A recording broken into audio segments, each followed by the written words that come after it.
So yes, it's true. Women can only get pregnant during ovulation or shortly after when a viable egg is available for sweet fertilization. Ovulation typically occurring once per menstrual cycle, which is the process of releasing an egg from the ovary.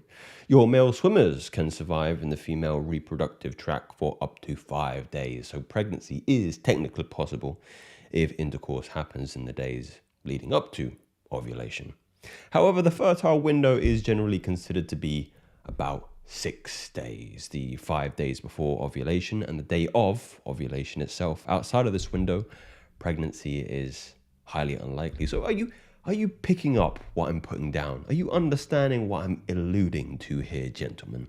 There are only 5, maximum 6 days a month where sex can lead to pregnancy for a woman, meaning that there only exist 5 days in the month whereby clapping cheeks would actually mean the conception of life, and where 25 days out of the month the same process would lead to, well, it would lead to nothing. Some may interpret this in two distinct ways. The first, and rather more reckless, is to do away with contraception and dive in raw every single time.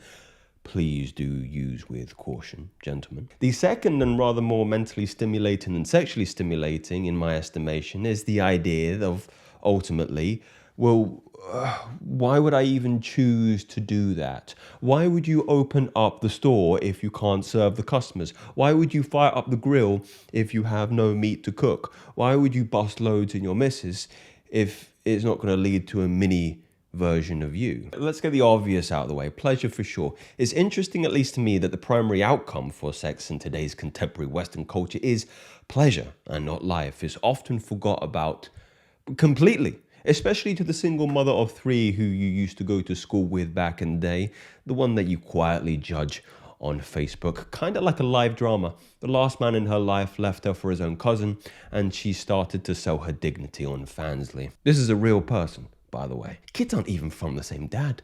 She thinks her vagina is some kind of co-op game like Portal 2. Or maybe Helldivers 2.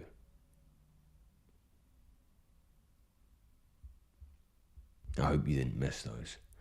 She shares it with her friend, or anyone really, plays with it, gets pleasure from it, forgets that it's actually an incubator for life and some of her worst decisions as well. I mean, the word sanctity really has lost the conversation. I don't know when it left, but I know it wasn't recently. Even animals have mating seasons. Aggressive segue, I know, but the point I'm trying to make is that even a raccoon seems to have more sense than I can't say her name. I'm not into doxing or venereal disease, to be transparent with you. But actually, the analogy only really works for men because women are actually handcuffed to a pre-selected rate in which they lose their sexual fluids, life force, or energy.